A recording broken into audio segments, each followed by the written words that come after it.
Hello, আসসালামু আলাইকুম সবাইকে। Welcome back to my channel. আশা করছি আপনারা সবাই ভালো আছেন। নতুন একটি টিউটোরিয়ালে আপনাদেরকে স্বাগতম।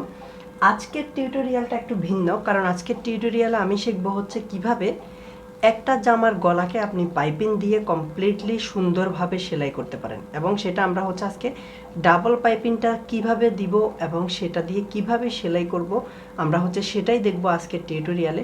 তো ভিডিওটাকে না টেনে পুরোপুরি দেখতে থাকুন। আর যদি ভিডিওটা ভালো লাগে অবশ্যই লাইক করতে ভুলবেন না, আর আপনার ফ্রেন্ড সার্কেলের সাথে শেয়ার করতে ভুলবেন না যারা ফ্যাশন রিলেটেড ভিডিওগুলো দেখতে পছন্দ করে। আর আপনি চাইলে বিভিন্ন গ্রুপেও শেয়ার করতে পারেন। তাহলে আমরা বেশি কথা না বলে ভিডিওটা শুরু করি।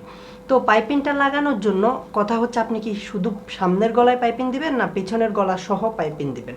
তো আমি হচ্ছে এখানে সামনে এবং পিছনে দোনোটা গলাতেই পাইপিং দিব। আর আমি চাচ্ছি যে আগে শোল্ডারটাকে অ্যাটাচ করে নিই, কারণ হচ্ছে পাইপিংটা পুরোটা গলার মধ্যে একসাথে ঘুরাই দিব। তো ওই জন্য হচ্ছে আমি আগে শোল্ডারটাকে অ্যাটাচ করে নিচ্ছি। আমরা শোল্ডারটাকে ডাবল সেলাই করে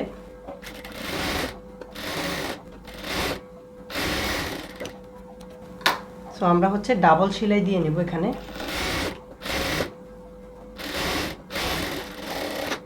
আমরা শোল্ডারটাকে ডাবল সেলাই দিয়ে অ্যাটাচ করে নিলাম। এবার আমরা হচ্ছে পাইপিংটা লাগাতে পারবো, কারণ আমি চাচ্ছিলাম না যে একবার পেছনের গলায় লাগাবো আবার সামনের গলায় লাগাবো আবার হচ্ছে পাইপিংটাতে জয়েন্ট দিব, এই ধরনের কিছু চাচ্ছিলাম না। আমি চাচ্ছিলাম একবারেই পাইপিংটাকে লাগানোর জন্য। আর পাইপিংটা এখানে তেরসা কাপড় হিসেবে কাটিং করা আছে। আসলে আমার কাপড়টা একদম তেরসা আমি কাটিং করতে পারি নাই, কারণ হচ্ছে কাপড়টা অত বেশি ছিল না। যে কাপড়টা ছিল সেটাই আমি একটু তেরসা করে কাটিং করে নিয়েছি। তো আপনারা একদম কমপ্লিটলি তেরসা কাপড় কাটিং করবেন, যেটা হচ্ছে টানলে বাড়বে। ওকে, তো এই কাপড়টা দিয়েই হচ্ছে আমরা পাইপিংটা দেওয়া স্টার্ট করব। তো অ্যাট ফার্স্টে হচ্ছে আমরা এই পাইপিংয়ের জয়েন্টটা হচ্ছে পিছনের দিকে দিব, কারণ হচ্ছে যাতে সামনের থেকে জয়েন্টটা দেখা না যায়, ওই জন্যই হচ্ছে পেছন থেকে সেলাই করবো। আর পাইপিংটা হচ্ছে আমরা একদম উপর থেকে নিচের দিকে যাবে। তো এই দিকে আপনি যতটুকু পাইপিং চওড়া রাখতে চান, যদি পাইপিং দেখাইতে চান তাহলে এক কথা, আর যদি পাইপিংটা না দেখান তাহলে আরেক কথা। তো আমি হচ্ছে এখানে পাইপিংটা দেখাবো না ওইভাবে, কারণ পাইপিংটা কমপ্লিটলি পিছনের দিকে একদম ভেতরের দিকে চলে যাবে। তো আমরা প্রথমে একদম এক পাশ থেকে সেলাইটা স্টার্ট করতেছি। একদম এক পাশ থেকে কোনো কিছুকে আমরা টানবো না, শুধুমাত্র আপনি যদি চান এই পাইপিংটাকে হালকা একটু টেনে লাগাতে পারেন, আর গলাটাকে টানা যাবে না। পাইপিংটাকে একটু টেনে লাগালে পাইপিংটা হচ্ছে বসে থাকবে গলার মধ্যে, ওই জন্য পাইপিংটাকে হালকা একটু টেনে লাগাবেন, আর গলাটাকে টানার কোনো দরকার নেই। আর আমার এখানে আমি শোল্ডারে ওভারলক করে নিই নাই, কারণ হচ্ছে এই কাপড়টা থেকে সুতা বের হবে না, এখানে আমি ওভারলক করব না। তো আপনারা অন্যান্য কাপড়ে যদি পাইপিংটা লাগান অবশ্যই শোল্ডারে ওভারলক করে নেবেন, কারণ না হলে পরবর্তীতে কাপড় থেকে সুতা বের হতে পারে আর কি। তো আমি প্রায় এখানে হাফ ইঞ্চির চেয়ে কম, মানে কোয়ার্টার ইঞ্চ বরাবর হচ্ছে সেলাইটা করতেছি।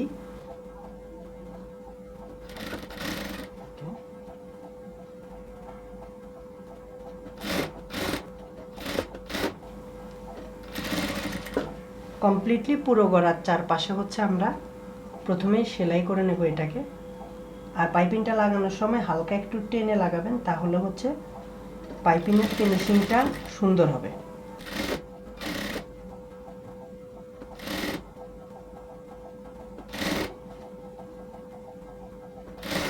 ওকে, তার মানে হচ্ছে পুরো গলাটাকে সেলাই করার আগে আমরা হচ্ছে যখন একদম শেষ হয়ে আসবে তখন হচ্ছে এদিক থেকে আমরা হচ্ছে এটাকে খুলে নিব। খুলে নেওয়ার পর আমরা হচ্ছে এবার পাইপিংটা যাতে খুব সুন্দরভাবে সেলাই করতে পারি, ওই জন্য হচ্ছে আগে এটাকে জয়েন্ট করে নেব। এই জয়েন্টটা যাতে খুব সুন্দর হয়, আমাদের এখানে বাদ বাকি যতটুকু, সুতাটা কেটে নিলাম, এখানে হচ্ছে বাদ বাকি যতটুকু কাপড় আছে এই কাপড়টাকে আমরা হচ্ছে মেপে নিয়ে, মানে আমাদের কাছে যে পাইপিংটা থাকবে এই পাইপিংটা যাতে জয়েন্ট দেওয়ার পরে, আপনারা যেটা দেখতেছেন এটা জয়েন্ট দেওয়ার পর যাতে সমান সমান থাকে, তো ততটুকু পরিমাণ আমি হচ্ছে কাপড়টাকে কাটিং করে নেব আগে। তো এটাকে কাটিং করে নিলাম, তার মানে আমার এখানে আর হাফ ইঞ্চি পরিমাণ আছে, এই হাফ ইঞ্চি দিয়ে আমি হচ্ছে এটাকে আগে জয়েন্ট করে নিচ্ছি। আর জয়েন্ট করাটা যাতে ভেতরের দিকে থাকে সেটা একটু খেয়াল রেখে জয়েন্টটা করবেন। এটা আপনারা বলতেন আগেও তো জয়েন করে নিতে পারতাম, কারণ না, আগে যদি আমি জয়েন করে নিতাম তাহলে কতটুকু পাইপিং লাগবে, কতটুকু সেলাই করতে করতে কম লাগবে না বেশি লাগবে, সেটার একটা হিসাব আছে এখানে। তো আমরা হচ্ছে পুরো পাইপিংটাতে আগে হচ্ছে প্রথমে এ পাশ থেকে ও পাশ পর্যন্ত একদম সেলাই করে নিলাম, বাড়তি সুতা সব কাটিং করে নেবেন। এরপরে দেখুন এই একদম জয়েন্টটা ভিতরের দিকে চলে গেছে। এখন আমরা যদি এটাকে কমপ্লিটলি সেলাই করি তখন হচ্ছে পাইপিংটা ফিনিশিংভাবে থাকবে আর কি, এই জন্যই হচ্ছে এই কাজটুকু করা। এবার আমরা যতটুকু সেলাই বাকি ছিল ঠিক ততটুকু সেলাই আবার দিয়ে দিব এই জয়েন্টটা দেওয়ার পরে।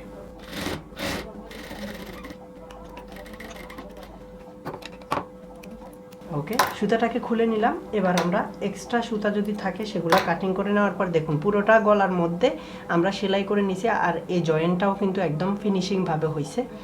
এবার আপনি চাইলে এদিকে এটাকে পাইপিং হিসেবেও রাখতে পারেন বা হচ্ছে একদম কমপ্লিটলি ভেতরের দিকেও দিয়ে দিতে পারেন, বাট আমি এখানে কমপ্লিটলি ভেতরের দিকে দিয়ে দিব, আমি পাইপিং হিসাবে রাখবো না।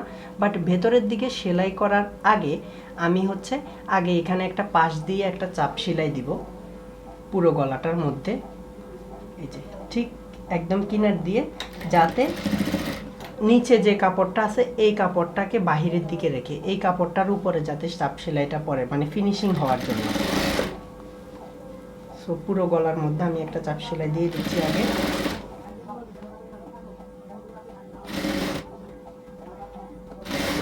আমরা পুরো গলাটাকে কমপ্লিটলি চাপ সেলাই দিছি, আর এই কাপড়টার উপরে যাতে সেলাইটা পড়ে যখন আমরা চাপ সেলাইটা দেব সেটা একটু খেয়াল রাখবেন সব সময়।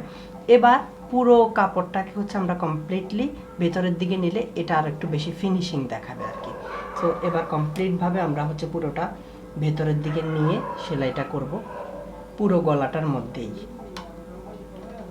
একদম সামনের পার্ট দেখে দেখে পুরো গলাটার মধ্যে সমান দূরত্ব রেখে তারপরে হচ্ছে ঘুরে ঘুরে সেলাইটা করে নেব।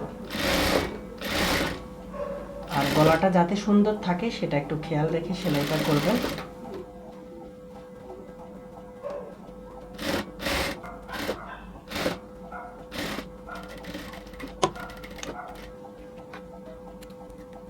ওকে, তার মানে আমি হচ্ছে কমপ্লিটভাবে পুরো গলার মধ্যে হচ্ছে এই পাইপিংটা লাগাই নিছি, বাট এটা একটু চওড়া পাইপিং। আপনারা যদি চান আপনারা এটাকে একটু চিকন করেও দিতে পারেন। এবার এটাকে আমি যখন আয়রন করে নিব এটার লুকটা অন্যরকম দেখাবে, একদম পুরোপুরি বসে থাকবে গলার মধ্যে।